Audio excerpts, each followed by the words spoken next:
All right, welcome in everybody. It is Tuesday night. You know how we do. No DB tonight, but we keep on rolling. We're going to head out to Winston-Salem. We're going to go out to Deaktown. We have had numerous Wake Forest guests, all absolute ballers. But tonight we got the Tweaken Deacon. We got Cole on. How you doing tonight? I'm fantastic. How about yourself? Man, couldn't be doing better. We are, you talked about getting ready for the ACC tourney. You've been watching the SEC tourney today, heading out to Hoover myself after my daughter's graduation tomorrow. Baseball peak season. Here we go, man. Getting to the postseason. So could not be doing better. But before we get into all that, we got to get your story. And before we even do that, we got to break the ice. We got to talk All music first. right. What is your music? We got some people who, take it back old school. We got some new. You obviously a lot of people into this Morgan Wallen country thing. That's not me. Could be you. Where are we at, man? What's your music? Yeah, I'm also not as much of one of those Morgan Wallen country guys. I'm definitely rap heavy. I mean, and also like very new school rap. I listen to like some of the old stuff, um, some Eminem, Tupac, like Biggie, some of those guys, but mainly a lot of the new ones. Mainly like Lil Durk, Lil Baby, a lot of Nardo Wick, some guys along that on that route. And It's then I'm it's beginning. nice to have a change of pace because I'm telling you, 9 out of every 10 answers, Cole, it's Morgan Wallen, man. Yeah, that's kind of what I would expect. I mean, I feel like baseball's a huge country music sport, so that's not me. I don't hate on country music. I like it. I just don't play it myself. And then I also can dip into a little bit of reggae from time to time, some Bob Marley. So I tell you what, you brought up Eminem and your relief pitcher that came in before you. I heard them calling him Slim, but coming out yep. the Eminem, old school Eminem, dude, I was like, Yeah, that's awesome, huh? that's new, man. I've been covering baseball for 4 years. I have not heard anybody come out to original Slim Shady. Yep, yeah, we call him Slim, so that was the perfect song for him, the real Slim Shady. That was awesome. Nice. So if you could go see any one concert right now, who you going to see? Um Uh, I'd probably right now go to a future concert. I think the Future and Metro Boomin album would kind of go crazy in concert, so that's probably where I would have to go. Maybe a Lil Durk as a close second, but I'd have to say Future. Solid. So Yeah. let's change it to movies for a second. What's your favorite kind of movie category? You a horror guy? You an action guy? You the rom com? Where we at? Yeah. I mean, my girlfriend's trying to get me into some rom coms. I haven't really dipped into there yet. But we'll see where it goes. I love horror movies. Comedies like Wolf of Wall Street. That's up there with one of my top ones. Happy Gilmore, like those type of movies, kind of like mid 2000s, early 2000 comedy movies. And then I mean, I like the horror movies too, like the like Insidious, like all like the company Oh that yeah. kind of does like all those ones Yeah, with Conjuring, Annabelle. Insidious, all those. Yeah, I got Yeah, you. all those ones. Those are all great I movies. will tell you the truth. I've never actually got a chance to talk about this on the show. Me and Yeah. my son, we went down to the college baseball series in Arlington, and when we were down there, we went to Ripley's Believe It or Not. So they got the wax museum, they got all that stuff that looks real. He would Mhm. not go with me. I'm glad he didn't after I went through there. I went through the horror section and they had the real scenes set up from those movies, and they had like the Yeah. music box playing and everything. And I Uh, and I'm not somebody who's scared about horror movies, but I walked through there, Cole. I genuinely felt shivers up my spine, and I was recording it with my phone. And I went to show my wife, and when I went to show my wife back, I was like, you know what? I'm deleting this off my phone. I feel like there like might be a dark spirit chasing me if I keep this on my yeah. phone. I was like, What was that? There's like a wax museum down there. yeah, and wax museums already kind of have like a creepy thing about it, and like this is Yeah. like like top best of the best, and so they did this scene in the movie so well, and I came in there and had the music box, had the Annabelle doll. I was like, I'm so Yeah. glad my son's 11. He might still not be sleeping if I took him in there. Yeah. That'd be creepy. I've never been to one of those museums, but They're I don't actually know. pretty cool. You were talking about Cool. we were talking about the musicians and stuff. Like you walk in and first you got the first guy. It's only fitting that you had like Kevin Hart as you walked in, but you had Yeah. Taylor Swift and Drake and all that when you and there was a couple that weren't the best, but some of them were just spot on, and it was like pretty. Yeah, I've seen some of them on Instagram and stuff, and it's crazy how they do that. So switching to sports, last thing I want to get, and then we'll get into your story. If you could go see any athlete or team, I don't know if you're more about a certain athlete or about a team, and you could go see them anywhere, who are you going to see? Where are you going to see them? Um, Honestly, just the Sox at Fenway Park, probably against the Yankees. I mean, I grew up in Boston, so I always loved going to the Red Sox games. And honestly, like I haven't been to too many parks. I've really only been to Fenway. I've been to PNC, the Miami Is Stadium. PNC up to the hype that I because I I'm like real PNC a lot. yeah, I'm real tight with skiing, and PNC's on my bucket list just based upon the ratings. And I told Paul, I was like, you know what? If there's ever a reason to go to PNC, is definitely to go see him pitch. So, but Yeah, I've heard it's, for most people, it's one, two, or three at worst. yeah, that's the thing. I've only been to three, but I really don't see a whole lot of parks beating that. I just love Fenway just because the old time feel. It just feels like classic, like baseball. Like that's what baseball is to me. Is just like Fenway Park right there. The fans they're super engaged. They love it. So it's such a good atmosphere to watch a game in. So yeah, that's got to be my 1-1. Yeah, I've been to Fenway twice. Both times it wasn't in season. I did a tour of it once. The military, when I was in the Navy, we went to Boston two different times, and yeah, unfortunately it wasn't. But it was still cool to go in and check it out, and just I've watched enough games that it just kind of had that, oh man, I'm really here. But I would love to go see it, and it's amazing that as many guests as we've had, you're the first one to say the Red Sox versus the Yankees, and it really kind of shows maybe you kind of got an old soul about you, because that's more my generation type thing. Yeah. The new guys, a lot of them have said, the Dodgers or the Braves, you don't hear them saying Red Sox, Yankees. Yeah, that was. I mean, I'm old. I'm older right now for college baseball, anyway. So, like that was when I was growing up. That those were the games that I was watching. That were always the big games, always World Series champions and all And that. then two So, of your former teammates, I believe Adam Cesare and Brock Wilken, were both Phillies guys. And yep, so, yeah. yeah. All right, so let's get into your story. For those who don't know, where are you from? So I'm from Duxbury, Massachusetts.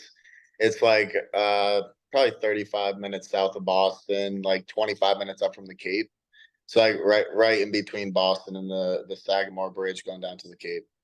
Okay, so you might, not even might, you are the closest person being born close to the Cape. Did you ever go check out the Cape Ball growing up? Yeah, I mean, all growing up, I was going down there and watching those games. So, I mean, a couple of years ago was my first time playing down there, and I mean, I had played on the fields like when I was growing up, just some summer ball tournaments and stuff like that. But yeah, I always would go down and watch those games, especially like the championship games at the end of the summer. And they were so much fun, and everybody always telling me like so many of these guys are going to the big leagues and all that stuff. So it was always really cool watching those. And then getting it like being able to play down there was pretty special. Just being growing up around there. Yeah. Um, I mean, yeah, being where me and Daniel are from, in Memphis and so far away from the Cape, they had the movie Summer Catch, and we watched it so many times in high school.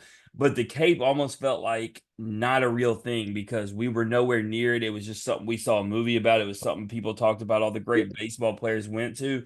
And now as we interview more and more guys, obviously a lot of guys going to it, but it's still a place I haven't been to. So it's like I really need to get up there so I can feel like, hey man, this place is real. yeah. If you could get up there, for like a few nice days in the summer and watch a couple games, go to the beach, maybe hit the beachcomber or something while you're down there. I think you'll definitely get the feel of what it's like down there. Well, It's a special place in the summer for sure. Well, I got the full invite this year from Ellie Mae, who's going to be working. She, interestingly enough, she works for Tennessee, but she's also going to be doing her thing with the Cape. And I said to her, I said, when are you going? She gives me the dates. I was like, that's during Omaha. And she's like, yeah, I do the Cape. And I was like, well, hold on, you're with Tennessee And Yeah. and I was like, what if they go to Omaha? She goes, oh, well, I still got to go to the Cape. And I was like, that just feels weird. Tennessee's ranked number one. Like, you're gonna ride with them all year, and then what if they go to Omaha and you depart to the Cape? That just feels all wrong. I was like, you're gonna Yeah. have to catch a flight back and forth or something. Yeah, she's gonna have to do that. You But don't want to miss Omaha. the only way I've went to Omaha the last 3 years, so I'm willing to miss Omaha for the Cape if literally the field just has nobody I'm rooting for, which is a very slim chance. But Yeah. there could always be the possibility. The two teams that I'm rooting for most, obviously, one is yours because I like being right. I picked y'all to win preseason. I've Yep. actually picked 3 years in a row. And then Tennessee, we've had 11 guests, which is the most of any of the teams. So my dream matchup is Tennessee against Wake Forest. Obviously, LSU is my team, but I Yeah. just keep it real. I don't think we're last year's team, and I don't think we'll be there. If we're there, awesome, I'll be there for it. But I'm definitely not betting on that one. Yep. I think No, everyone that wanted would to see a definitely rematch with y'all, but it ain't happening. no. But no, us Tennessee, that'd be a fun game. I'd like to Yeah, see that. I mean, last year we're gonna get into it when we get there, but to me, because I'm not a big Florida guy, but I felt like the four best teams in Omaha were in one bracket. Bringing up Tennessee and Wake Forest and LSU and Stanford. Like, I wish they would reseed it because that's something we're not going to talk about. They've talked about that before. I really think they should have reseeded that out because LSU and Wake Forest should not have been on the same side to begin with. Yeah. I mean, I guess that's how it always comes down to it. Like at the end of the day, whatever side you're on, you're gonna have to play them if you're gonna win the whole thing anyway. So it is unfortunate that it had to happen But I'll say before. that I'll say this, and this is in a Wake Forest defense. So we end up playing you three times overall, but only two back to back. And the argument would be a 3 game set if y'all would have been set up in the finals. And I think that would have been more advantageous for Wake Forest to LSU. So yes, they played them regardless, but it would have been nicer in the final setting. And from an LSU fan, and I'll tell you all the fans around us, after we beat y'all, it felt like we'd already won the championship because we weren't scared even a little bit of Florida. However, Yeah. every LSU fan was, sweating bullets playing Wake Forest. It was a whole different feel. Yeah, I mean, I'll say that for sure. I mean, when we were playing LSU, like it definitely felt like we were playing the national championship right there. Um, but I mean, Florida was a good team, and they made it there, so no, good for them. But no, for us, it definitely felt like we were playing in the national championship against LSU. Yeah, no doubt. So, going back to the roots, let's talk family for a second. What's the household look like? We got, siblings, what we growing up with? Yeah, so I mean, we're all still living at home in Duxbury. One of my sisters, Kendall, she just graduated from Bucknell about a week ago, and then my other sister, Taylor, she's at St. Lawrence right now, and she's going into her senior year. So it's just us three kids with both my parents at home. Well, being that I saw that, you were on academic teams, you talk about your sister graduating from Bucknell and then another one, St. Lawrence. It seems like in your family, obviously, y'all were set on the right path by your parents. Seems like academics are a priority. Seems like, going to college is a priority. So would you say, your parents definitely, did an amazing job raising y'all and setting, priorities forward? Yeah, 100%. I mean, my parents do a fantastic job of raising us. And it's honestly the thing is, it wasn't even about like they pushed academics, but it wasn't necessarily like you got to get these grades or whatever so you can go to these schools. It was basically just they preached hard work, and no matter kind of what you were doing, and that kind of just translated over to academics. As long as we were putting everything that we could into it, whether it was a good outcome or bad outcome, they just said as long as we were putting everything in, then they'd be okay with whatever it was. And I think more times than not, it worked out for all of us, and all kind of got to pretty good places after throughout high school, after high school, all that stuff. So. Yeah, no doubt. So growing up, who would you say was the biggest influence on you athletically? Was it one of your parents? Was it a coach? Was it maybe an athlete that inspired? Who, inspired you to do great things on the diamond? It was definitely my dad. Like my mom, she's always been very supportive. of sports and everything, but my dad was more like taught me everything I knew about football, baseball, basketball, and just the whole 9 yards. And just kind of the competitive spirit, hard work, all that stuff really came from him. Because he played football at Colgate. So he was a good athlete growing up.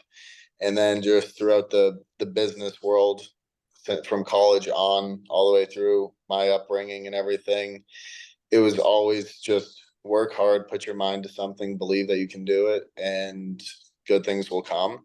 So whether it was just baseball or just life lessons, he was definitely kind of my biggest inspiration throughout my athletic endeavors. Um, yeah. Yeah, so absolutely. I mean, more times than not, we got the answer, but not everybody has a typical home life, doesn't necessarily have Yeah. dad there pushing. But talk to me about high school. I saw that you played football and baseball. For those who don't know, where'd you go to high school? I went to Thayer Academy in Braintree. So it's the independent school league. So there was a lot of good athletes in that league, just across all the sports. Um, like football for New England generally was decent. Like we had always every team like a couple kids that were going legit D1, and then a bunch of other just good athletes who were maybe playing like college baseball, who just still played football, college hockey that still played football, lacrosse. So I'd say it was a pretty good sports league all around. Like we were nasty at hockey. A bunch of kids going to the NHL out of the ISL. Yeah, I mean, it Um, just shows we grew up in a different area. You say not just hockey, but lacrosse. I mean, yeah, these are lacrosse. sports we didn't have in West Nah, Tennessee. yeah, no, it's huge. It's huge by me. I mean, I always thought lacrosse was pretty cool. Growing up, it was just if it were in a different season, I probably would have played it just to be with my friends and everything. I like hitting. That's why I played football. So I thought it would have been cool to just try to throw the ball as hard as you can with a stick and drop some kids. So maybe if that was the winter sport, I would have played too, but I couldn't do it.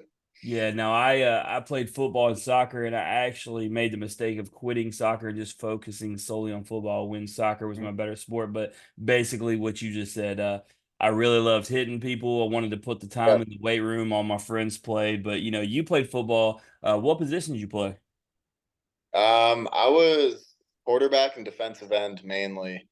But I kind of did a little bit of it all. Like I mean, quarterback and defensive end every snap. Um, for all 4 years, basically. I played a little bit of linebacker, Well, but I can't wait to address this because I gotta tell you something, Cole. My best friend in the whole world, best man in my wedding, known him 28 years. He was the quarterback of our football team, but also played defensive end. And he did he really? absolutely, yeah, but he absolutely hated playing defensive end. He'd talk about how tired he get, talking about hitting people, talking about how it affected his arm. So I asked you, being real with me, was it one of those things?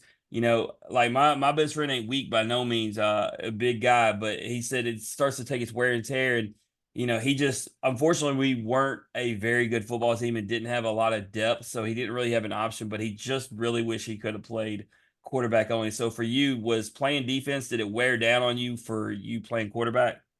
Honestly, no. Because I was always growing up. I was a running back and linebacker growing up. So I was always playing both sides of the ball, running all the time. And then I mean I would also be on kick return, kickoff. So I was kind of used to it. And then once I got to high school and it was the like quarterback of like, are you do you still want to play D? I was like, yeah, I mean, I can't hit people as much as at quarterback. So I still want to like be physical out there. So I moved over to defensive end and yeah, still basically played every snap. It was It's definitely it was tiring a little bit. I mean, like going up against like Pat Fryermouth, like we played against him my senior year, wow. and like that I mean, he's a big dude. So going up against him, that definitely tired me a little bit without playing quarterback, but it wasn't really something I wasn't used to. So Well, I think everything's about, your setup and your circumstances, right? Like I go watch high school football games now, and there is no high school quarterback that can throw like my best friend could. He's still we're he just turned 40. He can still throw a 65-yard rocket on a dime, hurt your hands. Yeah, But we were a running team, we were an option team. Like I said, he was playing defense. Um, I think if he would have went to a school now, a lot of these schools aired out, got a spread system, and it would have got a yeah. chance because I go to these games and I see these guys trying to throw a deep ball, and I'm like, oh no, I'm like, no, like my Not a football lot of the this is kids mine. have it these days. I Yeah, know. and he had it, but he was at the wrong school, wrong system. We didn't have, I talked about lack of talent. He didn't have some of these receivers I see playing. Like, I mean, I was one of his receivers, and I played DB and I played receiver. I was a much better DB. I played receiver just because of lack of resources. I'm gonna tell you, I mean, I can't catch. I draw senior night. I've never said this on the podcast, Cole. I'm gonna put it out there. Senior night against our rival in my wife's school, I dropped the game tying touchdown right through my hands. Yeah, I was like, oh, that's not so I'm fun. if I'm your guy, you're in a situation. We'll just Yeah. put it like that. So uh, but let me ask you, in high school, we ask a lot of guys who play baseball and football. What was more fun for you though? Friday night lights or playing on the diamond? So the thing is that we didn't have the Friday night lights like that. We were a private school league. We played Saturdays, Oh like wow. college. Yeah, so we were Saturday midday.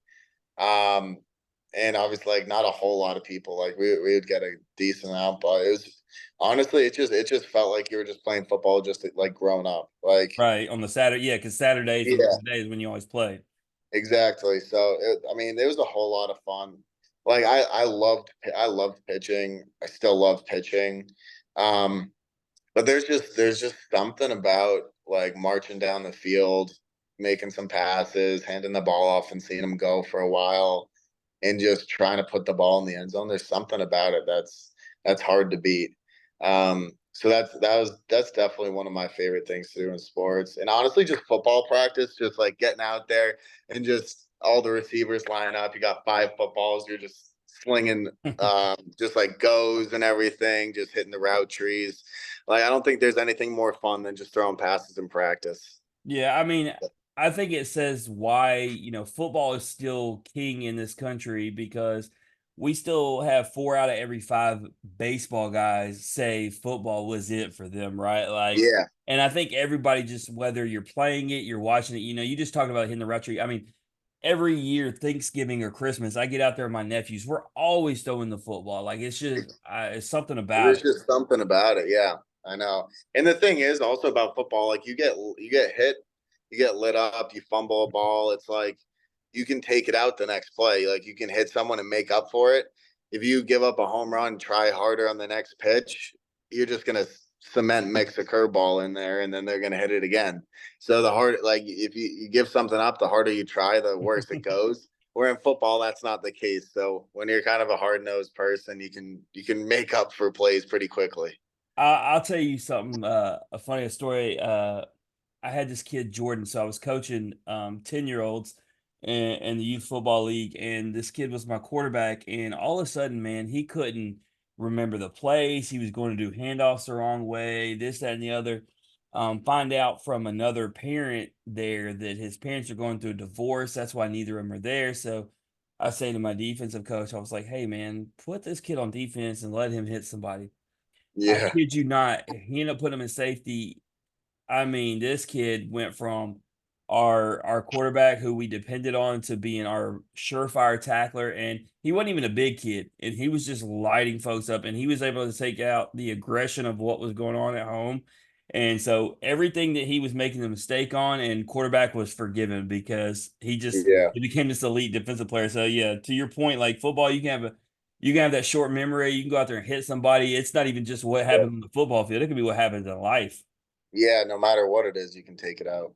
So baseball ends up being your thing. Obviously, you have success in high school. You choose Dartmouth. What about Dartmouth made it the school for you? Well, honestly, like in high school, I mean, my goal always has and still is to play professional baseball. But out of high school, it was kind of just like I knew I could get into pretty good schools because I was smart, but you always want to use baseball or whatever sport it is to get into a school above what you could just typically get into on your own. Like I feel like for me, once I was starting to get Ivy offers, there wasn't really anything else that I was looking for that wouldn't have been like a Vanderbilt or like Stanford, something like that, just because I was like, say baseball doesn't work out in the long run. Degrees matter, but not, I mean, they can matter, but so I just wanted to have like as good of a degree behind me as I could in case it didn't work out. So then I started looking at some of the Ivy Leagues. They reached out, and then I went up on Easter my junior year of high school, and it was just a beautiful day up there. Got to watch a great game. Looked like a great atmosphere, and I kind of just resonated with Dartmouth then. So I committed that day, and then yeah, that was never looked back after that. Yeah, so you get there, you miss the first season due to injury, and then COVID happens. So you have something that most guys, you talked about your age earlier, and obviously we're going to get at it with this. You didn't play baseball basically for your first 2 years of college. Just how Yeah, hard 3 years. was it?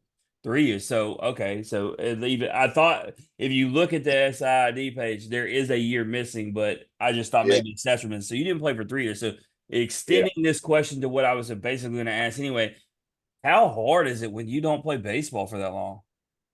I mean, it was frustrating, and it was definitely like a lot to handle. I mean, I came in my freshman year, hoping to be one of the starting pitchers in the rotation. Well, like as when I was committed, my senior year, I was hoping to do that, and then I tore my UCL in I think it was end of March, early April, my senior year. So just pretty beginning of the season. I only had like 2 outings, but I was a two way, so I just DH'd my entire senior year, and then I got surgery after, so I missed all of freshman year there. So that was tough because I mean we didn't have a great season that year, and just kind of felt like maybe I could have helped.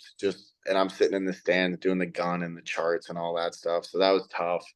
Come back sophomore year, expecting the same thing to be in the rotation, and COVID happened that year, so missed that whole year.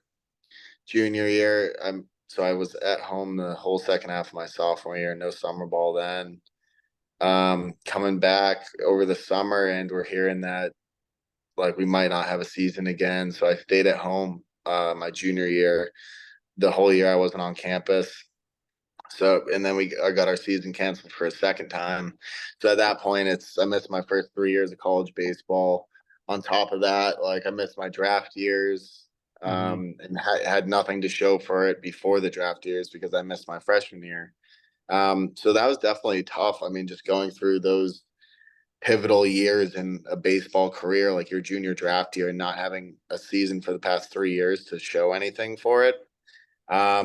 But then I was able to play summer ball after my junior year in the NECBL going into my senior year. Had a great year there in the NECBL for Vermont, and that's when I committed to Wake Forest because Corey Muscara, our pitching coach, he recruited me at St. John's when he was there when I was like a freshman or sophomore, and I loved him, but it's just like St. John's wasn't the school for me at that point. Right. So I had to tell him no. But once I was in the portal, because I knew I didn't want to stay at Dartmouth for like for a fifth year, I was just going to graduate and grad transfer somewhere. My old summer ball coach reached back out to him. We got into contact immediately, and I committed. Essentially, I didn't even really want to look anywhere else because I knew I wanted to play for him at some point. I finally got the opportunity. Whatever, 5 years, 6 years later, which Yeah, is pretty cool. so two questions about that 3 year period. The first, coming off Tommy John, being able to work your way back, being that there wasn't a season, was there somewhere set up where there a set of coaches, guys you played against and or with, somebody, was there somebody that you were able to do bullpen sessions to build your strength back up that, any guy coming back off surgery would do, being that there wasn't a season? Yeah, so because I was throwing bullpens kind of during our season at Dartmouth, so I was doing all that stuff there, but just like no live at bats at that point. And then I took that summer off. I mean, I was just like playing catch and stuff because my coach didn't want me playing my first college season at summer ball before coming back.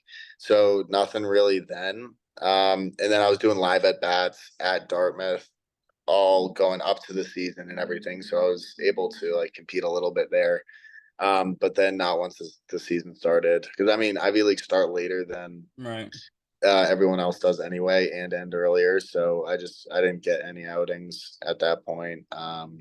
And then once I got home for COVID, one of my old travel ball coaches, Pete Maroka, he set up it was kind of like a league, but it was we would just do inter squads at the New England Baseball Complex with a bunch of the Ivy guys, and then some of the UMass Amherst guys, all the guys from around who didn't have a season, and we would just do live at bats, or not even live bats, like full on scrimmages with umpires and stuff. There, we would have some scouts come, so I got to throw in that a little bit, but Yeah. that was So kind of what it was live at bats and little inter squads that we had set up. yeah, so with 3 years, with going through the surgery, with going through the recovery, not having any games, even with those bullpen sessions, it just seemed like there was a lot of downtime. And so this isn't a question that I typically ask, but I started thinking, just what do you do with your downtime? I mean, are we doing Netflix series? Are we playing, Call of Duty? Are we reading books? Like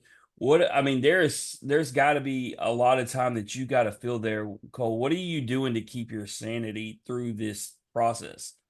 Yeah, I mean, for sure, researching a lot about pitching because at that point, I was like, I kind of just viewed it as a time where I was able to just get better because, I mean, if we're not playing right now, I might as well just use this time to probably try to figure out mechanics, learn velocity. I figured out my changeup then, which I'd never had before. So I definitely spend a few hours a day at least researching on YouTube, reading, Instagram reels, like all that stuff, just trying to find everything out I could about pitching. And then yeah, I mean a lot of Netflix. I definitely was playing some Call of Duty Yeah, then. I mean, I asked Before the night. video games Call of Duty thing because I'll be honest with you, Cole, it feels like it's a pitcher's thing. All the pitchers we talk to, and especially the guys that we've had on that are now in the minors, when they say they have downtime, it seems like it's Call of Duty or it's Fortnite, but it's always like they're sniping something. It feels like it's a pitcher thing to Yeah. do. So that's why I asked. Yeah, no, I love Call of Duty. I mean, that was like always my great game growing up. Like I would play a good amount of NCAA and that stuff growing up, some Madden, but Call of Duty was always my main game for sure. Yeah, so go ahead and focusing because you brought up, you made the commitment to Wake Forest, and while we'll just go ahead and get there, I will ask this: if you could say one thing that you learned, baseball wise, in your time at Dartmouth, obviously was not the way you expected, was short, so to speak, even though it was long. What would you say is the one thing you learned taken to Wake Forest? Um, Honestly, like one of the biggest things that I learned and took into Wake Forest was the fact that I was able to pitch at that level. Because when I came my senior year, hadn't played college baseball at all. And I knew I was playing against Ivy League teams who were obviously good, but typically don't compete with an ACC SEC team. Um, I didn't know if I was able to do it. So when we played Louisville to open up my senior year, they had a really good team, and I was our closer, and our starter went maybe, I think, maybe 3 or 4 innings. And I came in and pitched the rest of the game. I went like 5 or 6 with maybe like 1 or 2 runs, good amount of punchies. We got the win. That was probably like the most pivotal moment in that season for me because it gave me the confidence that not only can I pitch at this level the rest of the year, but going into next year, I'll be a whole year ahead of where I am right now, and I'm already getting out all these ACC guys. So that was definitely one of the biggest things I learned, not necessarily about baseball, but just kind of about myself. that gave me a lot of confidence when I came into Wake the next year. Yeah, and I Uh, think that plays just as much a role. It's such a mental game, and baseball, if you're playing it at this level, it is your life, and so it's about the lessons you take all around. It doesn't necessarily have to be within the game itself. I think it all matters, and so big for you to have that confidence. You have to have confidence to play in this game, especially to be a pitcher. Plain and simple. yeah, Like if you don't have confidence, you're not going to make it. So yeah, um last year you appeared in 26 games, posting a 2-1 record, two saves, recorded a career high 50 strikeouts. You had a career low ERA of 2.15. Just talk about it. You got to be a part. You go from Dartmouth to being a part of the number one team in the country, a pitching staff that is just absolutely filthy yeah. top to bottom. I mean, talk about it. I mean, it's got to be an awesome solidifying feeling that you chose the right destination. Yeah, it was pretty crazy. I mean, because I did talk about how that Louisville game gave me some confidence. Um, but like things just still always pop back into your head. It's just that's what it is. Negative thoughts are always popping into your head, and it's just how well you can deal with them. But once I got to Wake Forest, that's that next summer.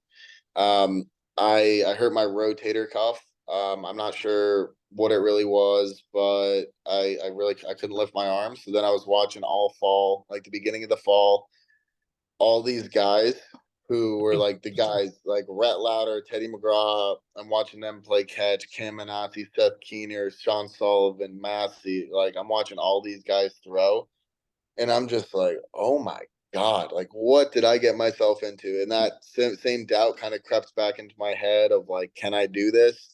And not only like, can I not prove to them I can do this? I'm hurt right now, which made it harder. And the biggest thing was just Moose and then Mike McFerrin, who was with us last year, just kind of sat me aside and was like, "Hey, you can't do anything right now. This is the point where you just need to work on your mindset. Um, just your mental approach to everything. Once you can figure this out, you can't throw right now, but once you throw, you'll be doing a lot better." And that kind of brings me into a few inner squads and then into when we played Tennessee. And that was the first real moment where I kind of realized how good this team actually was because we were playing a legit Tennessee team. We were facing all of their top arms. We didn't even have Rhett throwing. We didn't have Teddy throwing. Sean Sullivan wasn't even throwing. And we still beat them in the first 9 innings of that game. So that was the first time where I was like, okay, you know what? We have something special here. And I believe that I can actually do it because I pitched well that outing. And that was the first time I really felt like I was a part of like the brotherhood. You know what I mean? Because it's hard, obviously, like day to day practices and everything, and just learning how they go about things. Like you get close with them, but it's a completely Mm. different close when you're actually able to perform and get the respect of them as not only just like a person, a competitor, but a baseball player. So that outing was definitely like the biggest part of that year for me, which was just coming back into the dugout after getting out of a jam, pitching well, and then just seeing the respect that I was able to get and just seeing how good of a team um, we were. And that was awesome. I mean, you're talking about so good. Like, and it's crazy cool. Like, so because I don't work for D1 or Baseball America, and because I don't have a baseball background, a lot of people, I mean, 4 years of being right, folks don't wanna listen. And I saw the Tennessee, I was looking at the talent of the guys, and in my preseason poll, I put y'all number 3, and I started taking all sorts of heat. And I'm like, I'm trying to tell you, the depth of this pitching staff is unreal. And even more so, we had Brock Wilken on the show, and Brock spent the majority of the time of his show highlighting the pitchers. He was not talking about the batters. And that tells you everything, right? When a hitter is taking the time to talk about the pitchers.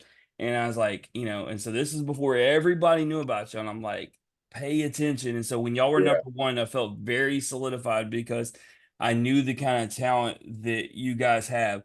And, I want to talk to you about some, there's a lot of people who like to have fun with the whole lab thing. But the reality is, no Chase Burns. We had Chase Burns on at Tennessee. He talks about the adjustments he made when he got to Wake, what he got to lab. We've had Hartle, we've had Massey on here.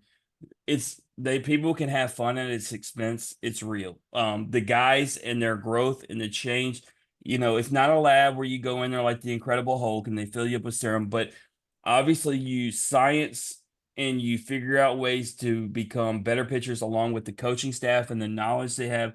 So I say all that to say, what was something that they helped you with? Like, so for instance, Chase talks about his different grips on his slider, right? And how he changed that for you. What was something that they changed about what you were doing? So my biggest improvement wouldn't necessarily be something that came from the lab, but more from just kind of like our pitching coaches and just game feel.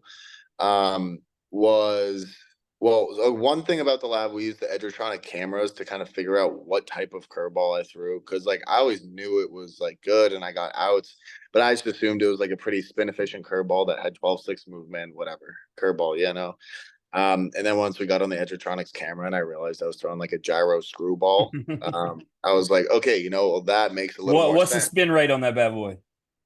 I don't even know the spin rate, but it's like a 20% spin efficiency.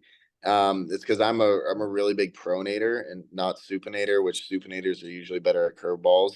And obviously never knew this growing up, so I was just throwing a curveball and it was working. And then I realized once I got here that it really wasn't a curveball; it was kind of a gyro It's just screwball. striking guys out. That's all I know. Yeah, exactly. So that was one thing that the lab definitely taught me was kind of how unique that pitch really was.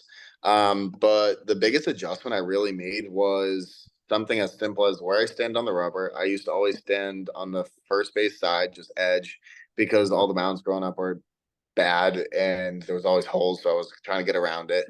Um, but I'm not an east to west pitcher. I'm just like a front back, north south, top zone, bottom zone type pitcher. So my strike percentage went up a lot when I was there because I moved to the middle of the rubber. I could just try to throw everything down the middle and just have it break down or stay up. So I wasn't missing anything off the plate, really east or west. So that helped my game a lot. And then B, just pitch usage. I mean, when I was at Dartmouth, I was probably 60% heater, 40% curveball, didn't have a changeup. And then I developed a changeup before I came into Wake. Moose realized it was a good pitch. And he was like, dude, why are you throwing so many heaters? He's like, I mean, it's like 92, like 91, 92. That's like not your pitch. You don't spot it a lot. Your curveball is an outlier pitch, and your changeup's an outlier pitch. We're not going to throw your heater. We're just going to spam these two pitches and get people out with it. He's like, you're only coming in for 1 or 2 innings, facing um, only facing guys once. So if you can just go in there and spam this stuff, they're not going to hit it, and they won't be able to adjust because they're not going to see you again. So those were the two biggest adjustments for me, and that really just took my game to a whole nother level. Yeah, no doubt. And whether it's the coaches, the lab, or everything, it's what I was talking about. You can't argue the growth of guys. I like to always come back to Massey, right? He just talks about, and that was the beauty of coming into this year. Obviously, I want to kind of highlight one more thing of last year, but just coming into this year, a lot of guys were talking about how, or not a lot of guys, a lot of people were talking about how many guys y'all lost, and I was like, I don't think they realized how many dudes were behind those guys, Yeah. not getting them much playing time because those dudes were so sus. But I'd be remiss if I didn't ask you. Every little kid's dream is to step out into Omaha, and you got to do it, whether you brought home a championship or not. You got to go out there. Just talk about the feeling of you and your teammates getting to go out there and do, what every kid wants to do. Yeah, I mean, it was special. I mean, I think that's kind of the only word to describe it. I mean, with how close we were as a team all year, how much hard work we put in, and how much we kind of just wanted to give back to the kids who had been there from the start when they weren't in when they weren't like a regional team to getting to a regional to now going to Omaha. Like we just a lot of the guys who came in that was one of the biggest things for us was like the guys who really changed this program. We see how much they care, how much they love us, and getting to Omaha and having a chance to win it all. I think like that was the most special part was just being able to do that with everybody who worked so hard, not only that year but the years prior. So that was really special. Just getting to do that because we really did become so close over that year. And I mean, all the guys who are gone after this year or after last year, still keeping in touch with them all the time. Like Lucas, who's at Miami right now. I was just with him last night, and it's a hard bond to break. I mean, these guys, you don't want to. I mean, I love all those guys, and it was really special getting able to do that, being able to do that with all of them. Yeah, just to say something about how great that team was is the guys. You know, I love the authentic moment, and this one had to do with me. I had no idea they were recording it. One of the owners of Chinook Eatery was recording me. So LSU was coming in on the other side, as you know. Y'all were coming in on the front side of the hotel. I'm even wearing my LSU gear, but he's got a video of me hugging Brock coming in, having a conversation, taking a picture of my son. Same thing with Nick. Same thing with Tommy. And what it was look, I knew LSU was going to be there for a few more days. I wanted to let the Wake Forest guys know just how amazing they were, how great a season they had, and not let them leave there knowing how appreciative I was as a baseball fan because to me that team was well deserving of a championship and you were a part of it. And he recorded that because he wanted to document, hey, this is what it's all about. And for me, it wasn't about me. It was really about your teammates and your team. Like, I mean, Wake Forest was one hell of a ride, and it just the utmost respect as a competitor. Like I told you at the beginning of the show, had me sweating bullets, thinking, you know what, this team is fixing to knock Yeah, us off, and it could have been either. That was a heavyweight fight, and so it's one of those things that most people don't find a silver lining in sports. They, don't believe in second place type deal, but there's no way any Wake Forest player didn't come out of there holding their head high, knowing they did everything they could, and y'all were worthy of being there. So, um, yeah. just real cool and taking the momentum into this year. But I do have one last thing: Louder versus Skeens. Man, I was there. You were there as a pitcher. Just how awesome was it to watch best on best? I mean that it's hard to beat that. I mean, that was one of the best pitching performances I've ever seen in my life, and I was watching it from the dugout, which was pretty cool. I mean, we're gonna see obviously already Skeens, but we're seeing both of those guys. They're both gonna be stars in the big leagues, and it's just really special to have been playing with Rat against Skeens in that game, and just watching one of the best College World Series games of all time.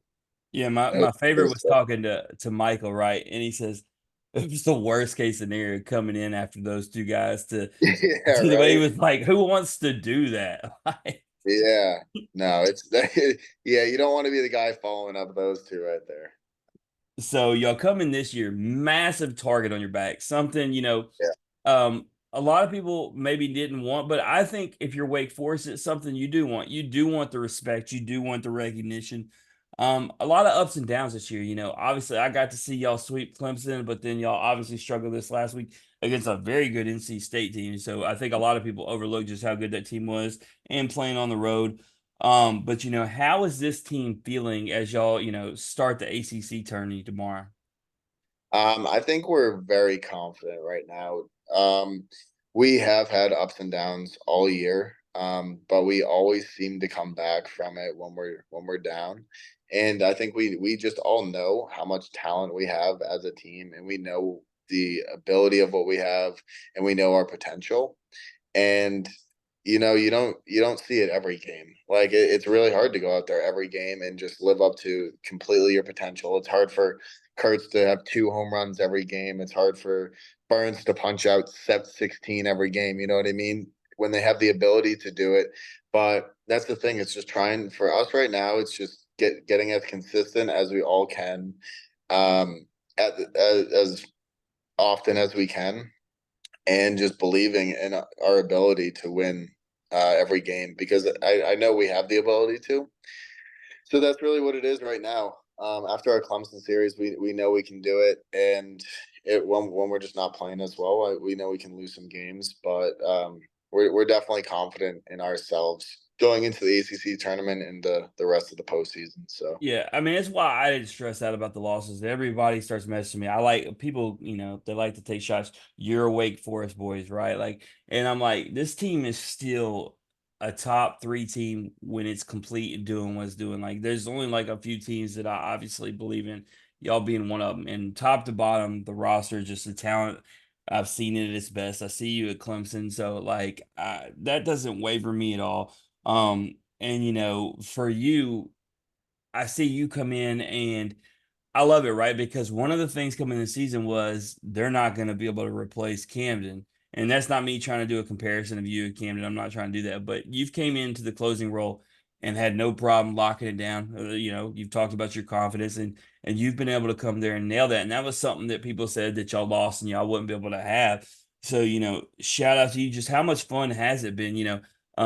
Obviously, Jason tells me when I get there, it's like, you gotta watch, Cole's the show. And I told you I did the video of you for 1 minute, wasn't even watching the strikeout that took place, just watching you. But you've embraced that role, you've had fun with that role. Just how cool is it being the closer for Wake Forest?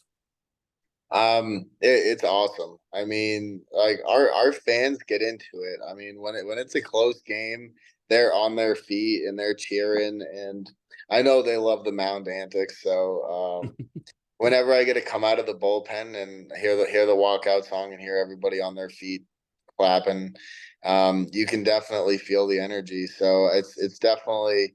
I mean, I loved my role last year, setting up for Cam, coming in after Red or Sully, whoever it was. Um, but no, it's definitely different being the closer. It's really cool, and I'm really glad I got that opportunity.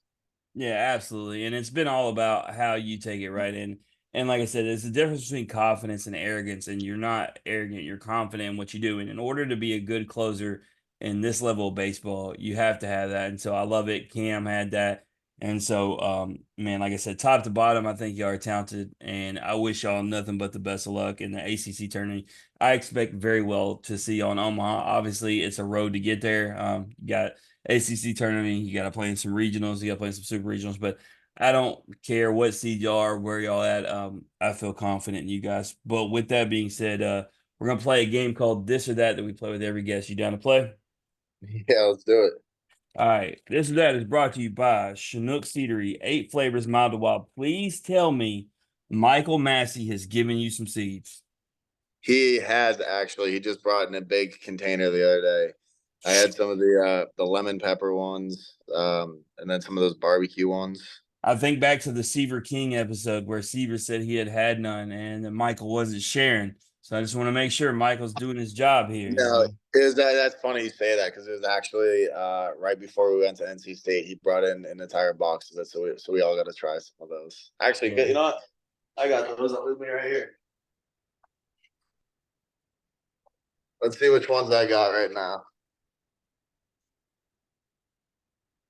Bam. Got the picture. Smokehouse You said they barbecue, got baby. so let me tell you a secret. If you happen to have a package of cinnamon toast in your box as well, mix a handful of those and cinnamon toast With together. barbecue, Yeah, and we call it smoking toast. It's our highest rated smoking toast. combination. Really? All right. Yeah, There I you don't. I go. don't have any of those. Let's see what other ones I got. I got one more pack in here too. You got the Oh, parm. classic dill Oh, that's pickle. gross. You Ty don't like dill pickles? Ty Floyd is like the only guy that has came on here and said he likes dill pickle, but you might like him. No. I'm just not a pickle guy. I like pickles. I did have the garlic parm. Was it? Is that what it Yeah, the was? the parm, those were most of the LSU guys' favorite seeds, but yeah, it's the beauty of the seeds, right? There's 8 flavors. There is something for everybody because not everybody likes the same thing. I'm for the most part actually an original type guy. I do like the Really? barbecue. I do like the cinnamon toast. I'm not a big fan of the jalapeno ranch or the hash chili, but that just says that I don't like spicy stuff, right? So Yeah.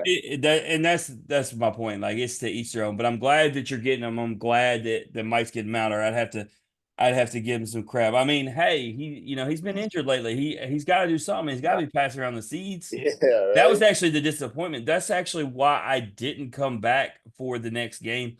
I was already tussling between. I was at South Carolina. Got guests for Georgia. Got guests for South Carolina. They're asking me if I'm going to watch. I already leave the one day to go watch Burns, and they're like, "What are you going to do the next game?"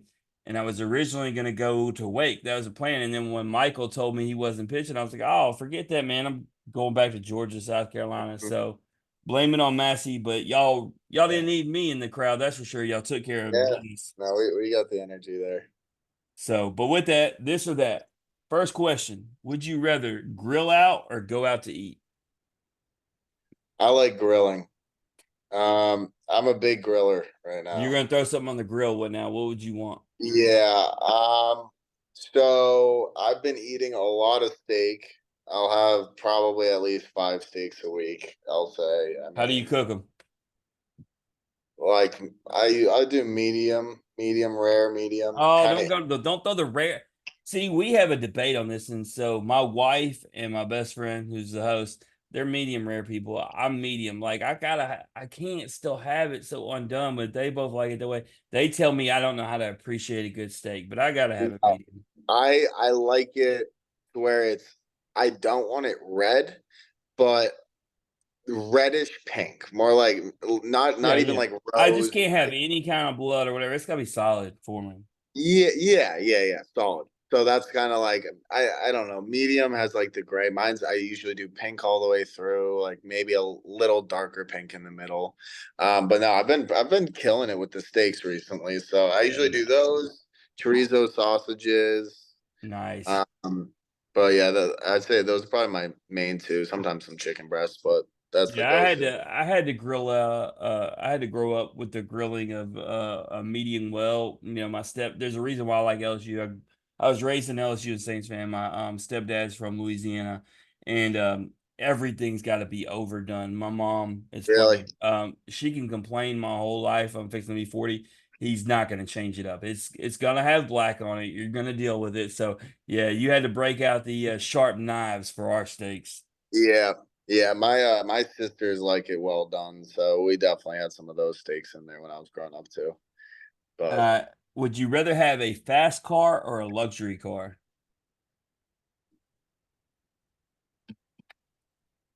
I like going fast. There we Uh go. You were the yeah, first person this season to say fast car. Everybody said luxury. really. It kind About of I time. mean, when I'm thinking like of what I would want to get, I mean, they're pretty fast, but they're also luxury cars, but I mean, if I was to take like a nice car that just like didn't have any sort of engine in it and there was no jump when you get off the line, I would much rather have like a fast car than that. So I actually had the car that you're talking about that hits both. When I was stationed in Jacksonville, they can't do nothing about it now, so I can talk about it on here. But I had a BMW M5 at the time, brand new. Yeah, exactly. And so '05, and there's four bridges coming into downtown Jacksonville, and there's really nowhere for a cop to set up.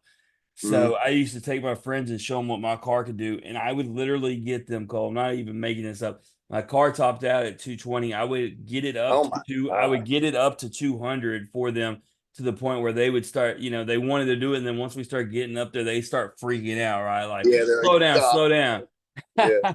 And so that's why I have a brand new GT. When I go 140 in that, people start freaking out. I'm like, oh, this is nothing, man. Like, Yeah, you want to see something fast? This is but yeah, yeah. it had the leather on suede, the nice of that. It hit both, but I when I got out of the military, it's so funny.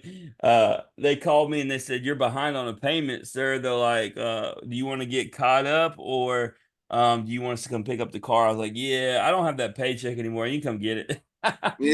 So I Yeah. actually had that black mark on my. Luckily, I got everything worked out, but at the time, yeah, I went from that certain paycheck to when I got out. Yeah, I couldn't afford that M5 no more. It had to come get it. And Yeah. I tell you what's funny is I hit the back roads of by my mom's house where I stayed when I first came back home, and man, I just drove the mess out of the thing. Let my nephew drive it. And he's like, "You sure?" I'm like, "They're coming to pick it up tomorrow. Who cares?" Yeah. Just whatever. All right. Would you rather? It's an interesting one. I feel like you're going to be with me on this one. Very rarely is anybody with me. Would you rather trip and fall in public or pass gas in public? Pass gas. Absolutely. Thank you. Tripping and Yeah. falling is embarrassing.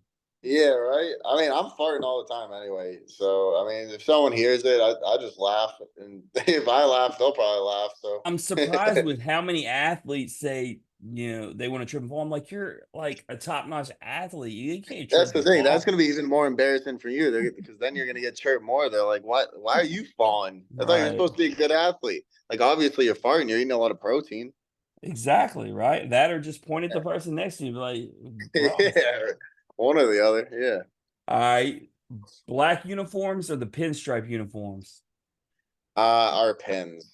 Those are my favorite ones. I mean, the pants are unbelievable. Just the material of the whole thing. It literally feels like a thin like Lululemon pants and the jersey. Like they're tight, but there's no restriction. Like you can move however you want, and they're just breathable. I mean, those are my favorite uniforms I've ever worn. Yeah, Those no, pants. those are great. I think y'all got an overall good kit. Like y'all are definitely hooked up. And Yeah. even when y'all do the epilepsy thing, y'all even got the cool Yeah. thing with the lavender ones. Um, Mhm. I actually I had Adam Cesari's jersey last year. It was on lockdown. And then when I thought I got overbid with like 2 seconds left, I was told it was probably his mom. And then his mom messaged me and said, it happened to me too. We don't even know who it was, but somebody took No. me and Mama Cesari. We're pissed still. Yeah. Yeah. No. People are on that thing till the last second trying to get those. Well, I wanted his at the time, him and when they did that the last year, him and Brock were the only guests, and Brock's was going for like something ridiculous. So it's like, all right, I gotta get to Adams. Yeah. But nope, didn't I should have just no offense to whoever, but I should have just went for whoever's the least popular guy on the team and just tried to get Yeah. out with that one. Yeah. Curtsies was going for a dumb amount of money this year. Yeah, and I think that's cool because the overall goal of what it's going to and everything. But Oh, it's like 100%. on the flip Yeah. side, it's like, dang man, I can't even get a jersey for $5 grand. What's going on here? I know. I know. It's crazy. All right. Would you rather listen to sports radio or sports podcasts? Probably sports podcast. I mean, I feel like it's a little edgier. And yeah, I think it's just more fun to I watch, think a lot especially of if there's people like a like to listen to specific things. Radio, you don't have control of what they're talking about. yeah, exactly. Yeah, exactly. And especially like with the videos that typically accompany the podcast, if you're watching it on YouTube, it's I think a little more entertaining. Yeah, no doubt. All right. So this next question, there isn't a good answer. It's always been a fun question. It's something we've Yeah. brought back.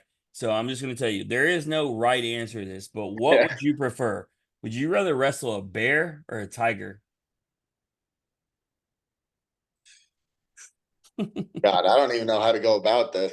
I mean, Exactly. That's the fun in this question. I mean, how do you want to die? all right, well, I'm kind of thinking, damn, which one would kill me faster? Do That's why. tigers Thank climb you. All trees? right, so we are on the same page because that was my thought process, and that is why I picked the bear because Yeah, I see how cats play with their food, and I don't right. want to be that guy. But they Yeah, can no, both climb. They can both climb.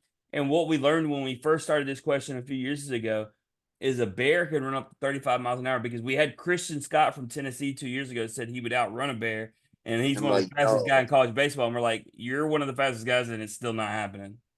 no, but I mean, they're both catching you, so I mean, there's no getting away You from can't either climb one. a tree. Like, yeah, that's why I'm saying you're gonna have to. Blake Burke's big self from Tennessee said he would play dead and hope for the best. I don't think that's working either. Like, you're gonna have to wrestle this thing. Yeah, I mean, yeah, I mean, bears are much bigger. I mean, it's harder. If you could, I mean, if it was a line, if you could kick it somewhere down south, maybe like you could get away. But whatever one's easier I to mean, yeah, if they're like, out in the wild, they shouldn't be snipped. So you should be able to attack that region. But good luck yeah, getting right. them. But we always I don't follow know. up. We always follow up the no win situation with the double win. You can't go wrong. Would you rather have a private jet or a private yacht? Um, I mean, I grew up on the water. I love the water. I'd probably go with a yacht. I mean, you really can't beat being on the water and just being able to pull into whatever port you want. Probably a helipad on there anyways, so I still have my own access. Exactly. Yeah, exactly. So No, I'm definitely I'm going. a water guy. I chose the Navy for a reason. Daniel doesn't understand. He's like, why I want to take a long time to get to places. I'm like, you don't know how to enjoy being out on the ocean, but yeah. Yeah, And then you had like your teammate Tommy Hawk was like big into fishing. He's like, man, put me on the yacht because I'm trying to be out there fishing, and I'm with him. I like fishing too. So yeah, all right, last question, the money question. Would you rather me bring you $10 million stacked in $100 bills, duffel bags, drop it at your feet, say, here's $10 million, you don't have to do nothing for it, or bring the money back? Y'all win a national championship at the end of the season. What are you taking? yeah. I'm taking the national championship. I know I'll be able to make some money in my future. So I don't know how I'm going to do it, but I believe that I'll be able to. If you go past this year without a national championship, you can't go back and do that. So Um, we had Skeens come which, on here. We have a different show that we do here and there when my buddy who works for the Cubs is available at Pros and Joe's. So we had him and Ty Floyd back on a recap after the draft, and we went ahead and asked the question again, and we reformatted it. Would you rather have the national championship you won or the $9 million and the number one pick that you just got? And he said he would give the money back and the pick. There's nothing he would trade for the national championship.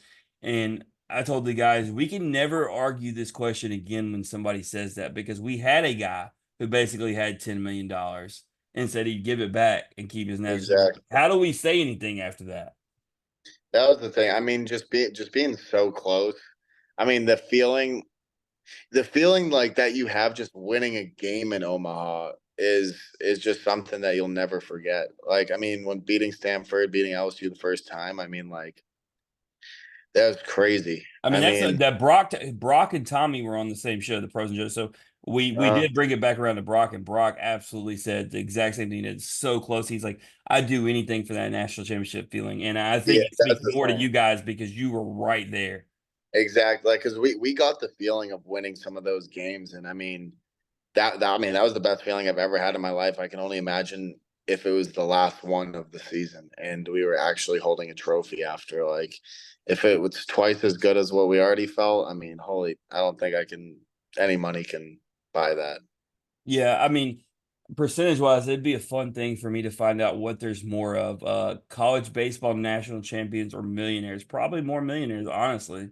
I mean, these days, probably more millionaires for sure. I mean, with crypto, there's millionaires everywhere. Stock market, people just don't like to I admit know it, that I'm but not one of them. I got my money invested in Chinook Theory. I'm hoping they make me a yeah, million one day. Hey, it's been constant growth year after year. Maybe.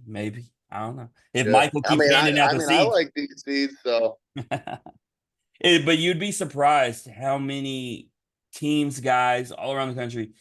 You've had them more than likely in general, just because the one place they are is on the East Coast.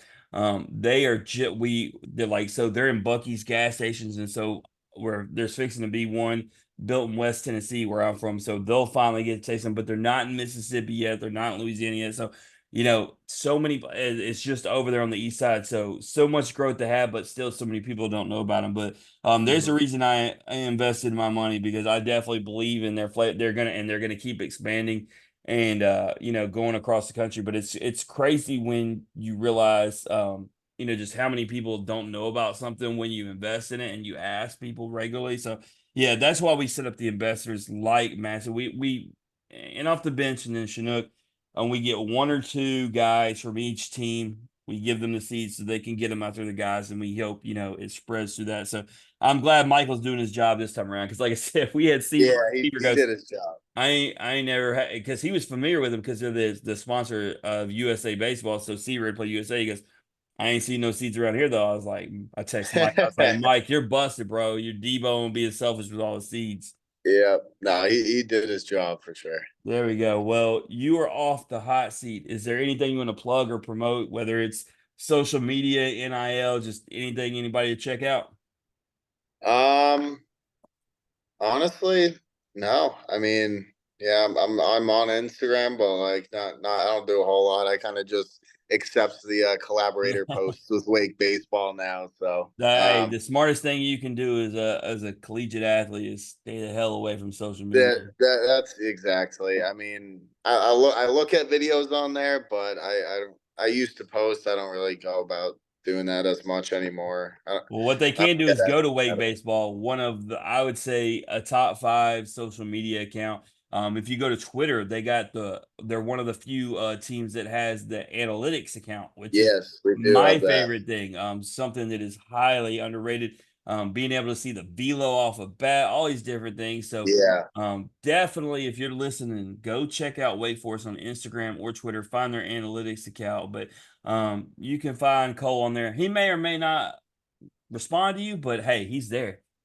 Yeah, I'm there. Yeah, but no, for Well, sure. Our Instagram. I mean, from the beginning of last year to right now, I mean, I think we've gained damn near like 60 something thousand followers over the past year and a half. Because I think people are, well, A, realizing that we're turning into like a legit program that's gonna keep going over the next years to come. But also like our media team does an unbelievable job with just the pictures they take and the videos that they make. I mean, the editing, just like the small things, the music behind it. I mean, they do a fantastic job. So I mean, if you just like the baseball content, I mean, Wake Baseball is a great page to follow for that stuff. absolutely. And if you want to find some even more amazing content, go to Chase Burns' page and find them Yeah. dressed Teletubbies for Halloween. We've had some laughs at the expense of that. I don't. Yeah. Hey, you have to be an elite baseball player or baseball players since there's a group of them to dress like that. And luckily for the four of them, they are. So they can get away with it. A guy like Exactly. me, if I dress like that, I'm in trouble. Yeah, no, Burns can pull that one off. No I don't give doubt. him Well, much crap for that. Cole, we appreciate you coming on, man. If there's anything we can do for you in the future, and hopefully we can have you back on, you can meet Daniel. But if there's anything we can do for you in the future, just let us know. Yeah, well, I appreciate that very much. Thank you for having me. Absolutely. That's Cole Roland, everybody. If you like hearing his story or you just like hearing average Joe's talk X's and O's, please like and share the podcast on Facebook, retweet us on Twitter, listen and subscribe on Apple, Spotify, and Anchor. As always, ratings, comments, hugs, love, feedback, all that good stuff is welcome. I'm actually going to be back here shortly. This is crazy. It's a wild day. I did not go to Hoover yet.